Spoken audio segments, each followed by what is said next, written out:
He was a genius born for the game of kings, a boy from California whose mind could see moves others couldn't even imagine. Daniel Naroditsky wasn't just another chess prodigy. He was the bridge between the old world of classical chess and the new, digital age that made the game global. But the same online world he helped build, the one that turned him into a star, would eventually become the very thing that tormented him. Daniel grew up in the quiet suburbs of the San Francisco Bay Area, the son of immigrant parents who encouraged his early love for learning. From the moment he first touched a chessboard, something clicked. He was only 6 years old when his raw talent began to show, easily defeating players twice his age. Coaches and experts called him a prodigy, and by the time he was in his teens, Daniel was already competing at a national level, feared for his calm calculation and lightning-fast intuition. As his talent grew, so did his love for teaching. Daniel wasn't just interested in winning tournaments. He wanted to share his passion with the world. When most chess masters preferred quiet study rooms and dusty boards, Daniel embraced technology. He saw the rise of online chess as an opportunity to reach millions. Through platforms like Twitch and YouTube, he became one of the most influential teachers and commentators in modern chess. His charisma, humor, and insight made him stand out. He wasn't just playing the game. He was making chess entertaining. His videos and streams were a masterclass in storytelling. He could explain a complex opening in simple words, make you laugh with a quick joke, and then stun you with a brilliant tactic seconds later. Fans adored him. His tutorials helped thousands of beginners fall in love with the game. He became a mentor to many, a friendly face in a world that often seemed intimidating. For a while, it seemed like Daniel Naroditsky had found the perfect balance, success, respect, and a growing online community that cherished him. But behind the screen, the internet was changing. The same digital world that gave Daniel fame also created a storm of pressure, criticism, and suspicion. Online chess had exploded in popularity, and with that growth came darker trends, accusations of cheating, toxic comments, and public rivalries that turned players into targets. As chess entered the streaming era, every mistake, every win, every silence was analyzed and judged by thousands of people watching. Daniel, always humble and kind, wasn't built for that kind of scrutiny. He once admitted during a stream, "I really shouldn't browse Reddit. I let some of the comments get to me." His fans noticed the fatigue in his voice, the weight behind his smile.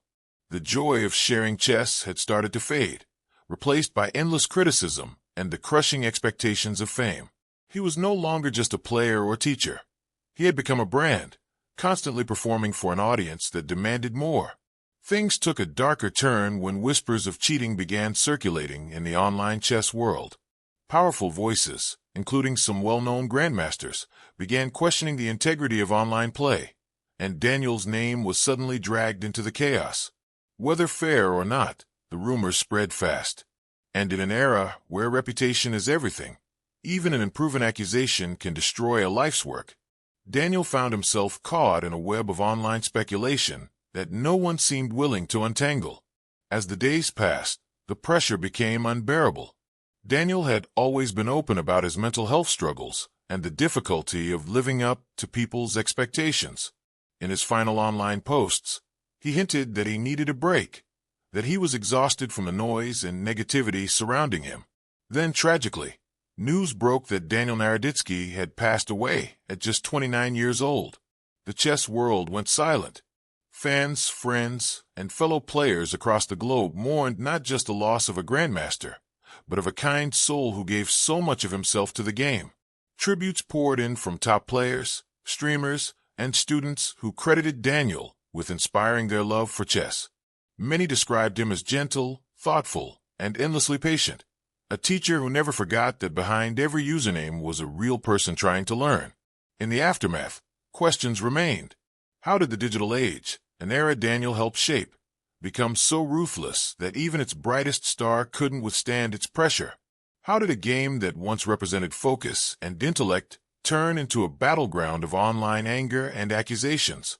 Daniel Naroditsky's life was a reflection of both the beauty and the danger of the internet age.